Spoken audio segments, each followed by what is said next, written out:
Hey, this is Bad Movie Mark, another Bad Movie Mark movie review. Thank you for joining me as I review the 1957 Disney Western family classic, Old Yeller. Wanna go?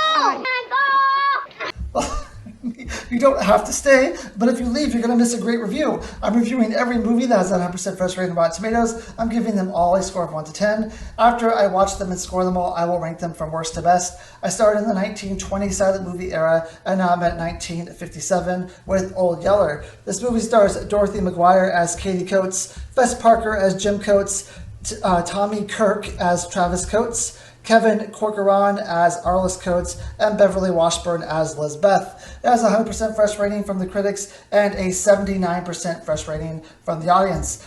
So just to put this out there before I do my review, this is the first time I've ever seen the movie Old Yeller. I know how the movie ends. Race for the cure for rabies, to raise awareness of the fact that there is a cure for rabies, a disease that has been largely eradicated in the U.S., but not very many people know. I think anyone who has heard of Old Yeller probably knows how it ends, and I think that was one of the reasons why I never actually got to watching this movie, because I don't want to invest a lot of time into a movie and then at the end just be completely heartbroken. I love animals. I used to work in a veterinary office. My wife's a veterinarian, and when it comes to animals dying in movies, I just can't do it. It's impossible. It's just anything else is fine, but animals, I just can't do it. But yeah, this movie has a 100% fresh rating, so I have to give it a go. This movie is set in the 1860s in Kansas. It revolves around a family with the last name of Coates. Now, the father, Jim Coates, in the beginning of the movie, he is leaving the farm that they live on so he can go into town and sell his wares for cash money. While he's in town, he's leaving his son, Travis Coates, who is the eldest son. I think he's like somewhere around 10, 11. I don't know, maybe older. I'm not good with age when it comes to children. And then his youngest son is Arliss Coates, who is probably around 4, 5, or 6. And then his wife, Katie Coates, is also going to be at the house as well. So while he's gone and Travis is kind of manning the ship, he's out in the farm doing his daily farm activities when he runs into this rambunctious dog who just knocks him over and kind of ruins his whole day of doing farm stuff.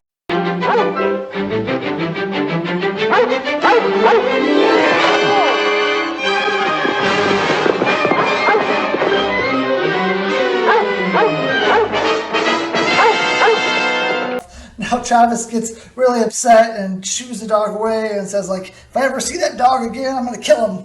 And then, of course, the next day, his brother Arliss has the dog and has befriended the dog and wants to keep the dog. Now, Travis is against this because he thinks that this is just a mangy mutt who will have no redeeming qualities at all, and he's just going to get in the way, and he's just going to steal stuff, and he's not something they want to have around.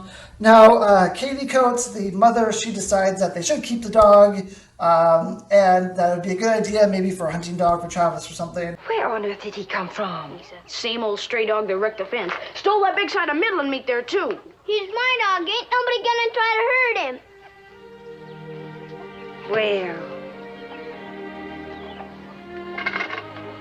looks like we've got us a dog. So they're going to keep this dog. Later on in the movie, there is a scene when Arliss Coates, the youngest son, he is fighting a bear cub out in the middle of kind of the farmland that they're on.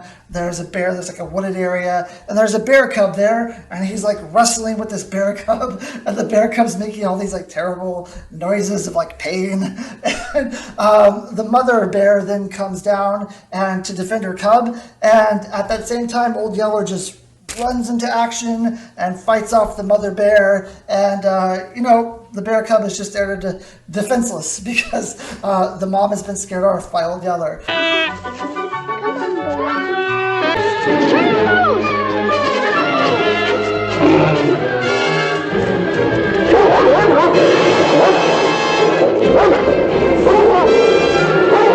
Now, at this point, I think you're supposed to feel yay, Old Yeller, he saved the boy. But my feeling was, man, I'm feel really sorry for that mama bear who, all she wanted to do was protect her cub that this child was fighting. And instead, she has to run off because she's attacked by a dog, and she probably has no idea what's become of her cub. So that's the feeling that I had, and also the fact that these kids are just putting Old Yeller in this position where he could be killed at any moment, so he can be a hero, is also a little disconcerting to me. But that is the movie thus far.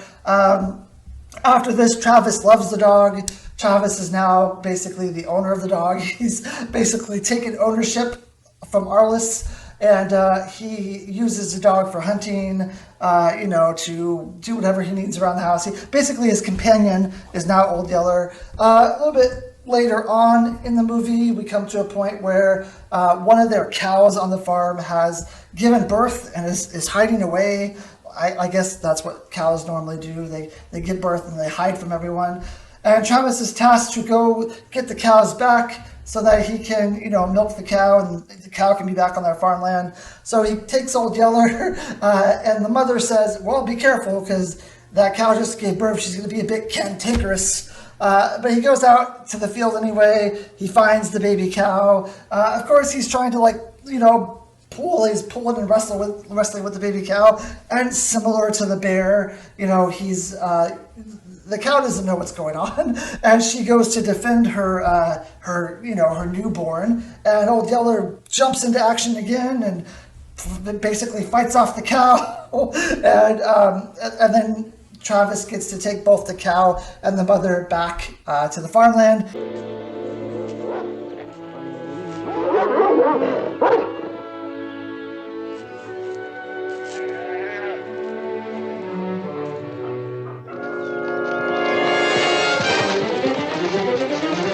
Again, concerned about Old Yeller, but also my heart's bleeding for this cow who doesn't know what's going on with her baby cow. She's just, she just wants to protect them. But anyway, there we go. I think the next big scene in the movie is there's a guy who shows up to the Coates' house, and he says that he is the real owner of Old Yeller and that he's going to take Old Yeller home with him.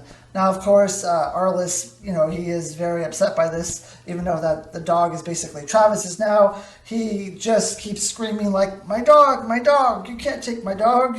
And then the gentleman, he gives up. He gives up the point and says, oh, okay, he can be your dog, and I don't really care about him. You seem to care more about this dog than I do, so you can have him. So now the kids and the mom finally own the dog fair and square. Before they were just kind of taking this dog in, and they didn't know who it was. But now the dog is theirs. The next big scene, there's just like big scene after big scene in this movie. There is a group of hogs that I believe Travis is trying to mark with their brand, so that it's their brand of hog. So to do this, he takes Old Yeller, and Old Yeller kind of, shepherds them into this, basically corners them by a rock, so that all these hogs are cornered.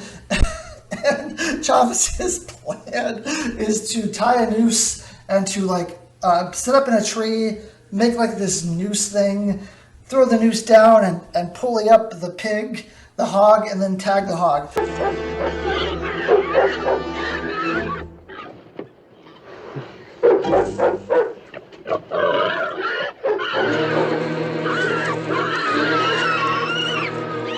Now this works perfectly fine for the youngest hog, the small hog, because Travis is able to lift the hog.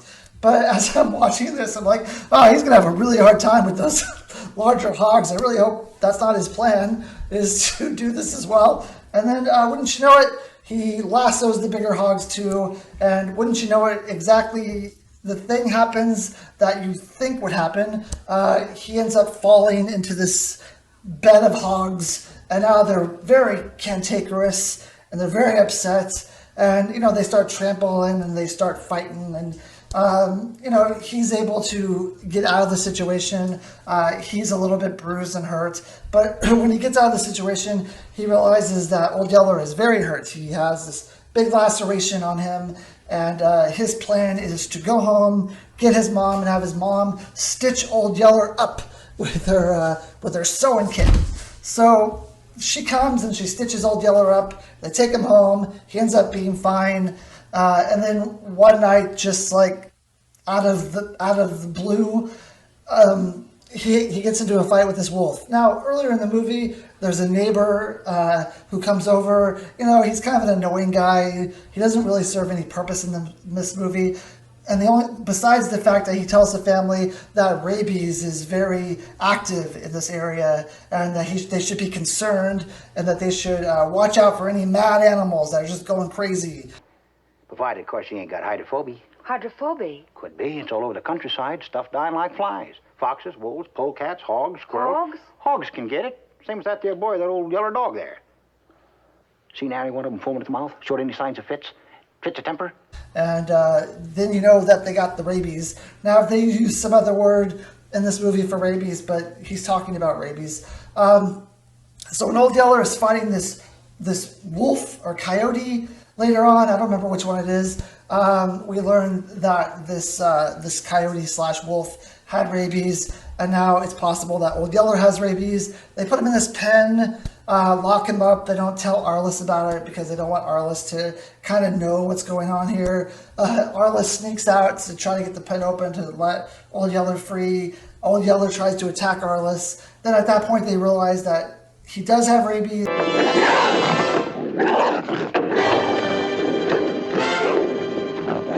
They decide at that point that they need to shoot him. So they shoot Old Yeller, they kill him, and at the end of the movie, the neighbor's daughter has a new dog that she gives them, and Jim comes home. He realizes what happened. He tries to give this pep talk to Travis, which isn't, I don't think it really goes well. It's not like a very great pep talk. It's just basically like, hey, you got to get over it. There's stuff to do.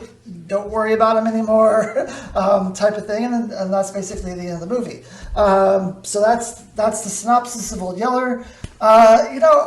This movie is good. I think this is one of those movies, like when I reviewed The Thief of Baghdad, it would be better if I had seen this as a child and I had a bit more nostalgia for this movie. It's kind of like when I try to explain The Princess Bride to people, or when I had my wife watch The Princess Bride and she never saw it as a child. She didn't really understand why it was such a big deal. She didn't understand why it was such a great movie, because she didn't have that nostalgic feeling where you can think back to when you first saw this movie or when you were a kid and how much this movie meant to you as a kid. When you didn't understand things as much as you understand now.